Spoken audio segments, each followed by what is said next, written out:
Let's look at a scenario from the challenge project we've been working on, and that is, how do you represent position and direction in code?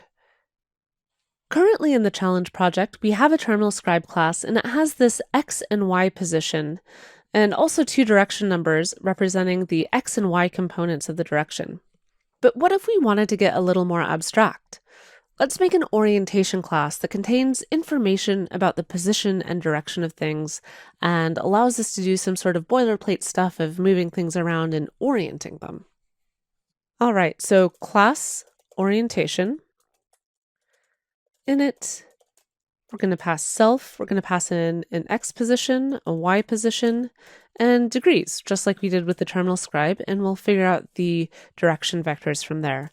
So self.x pos equals x pos, self.y pos equals y pos, self.xdir, comma, self.ydir is going to be equal to some method that we need to write. Get unit vector from degrees. We pass in the degrees. Get unit vector from degrees, self degrees. All right, and this is going to be very similar to the code from the terminal scribe. Radians equals degrees over 180 times math.py. And you know what that means. Math.py means we need to import the math library.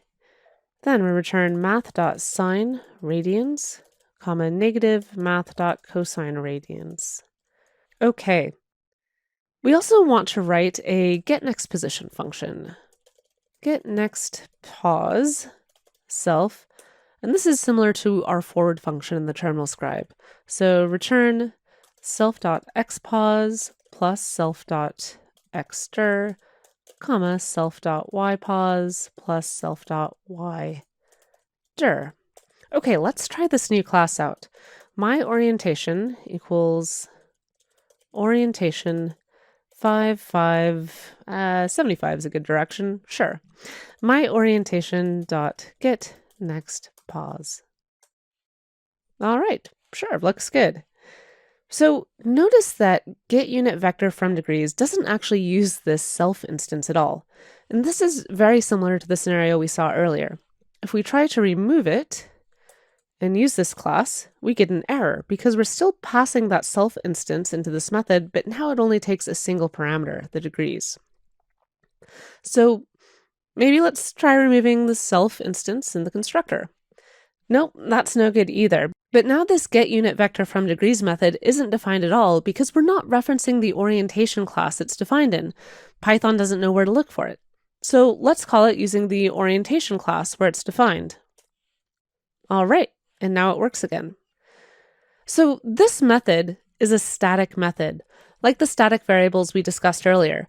By removing the self, that class instance, from its list of parameters, we've said this method doesn't belong to any particular class instance. It's part of the orientation class definition itself. As a side note, methods like getNextPos here are instance methods. So they're methods that belong to a particular instance of the class. So you have static methods and instance methods. In addition to static methods, there are also static attributes like we saw. We saw an example previously with the legs attribute on the dog class. That's a static attribute because it's part of the class definition rather than being associated with a particular class instance. Let's make a static variable called pi, 3.14. And this is good, if the value of pi ever changes. So here we can do orientation.pi, okay? And the numbers might have changed slightly, but that's still about right. So remember that with static attributes, we have the option to use the class name orientation or the class instance self. We could go either way with that, assuming that, of course, self was passed in here. But we can't do this for static methods, right? Because it would end up passing a class instance here as a method to the argument, and that's what was causing the exception. Well, let's reset this, and then I'll show you a nifty trick. Good, it still works. Okay, so we're going to use something called a decorator. We're going to add it onto this class.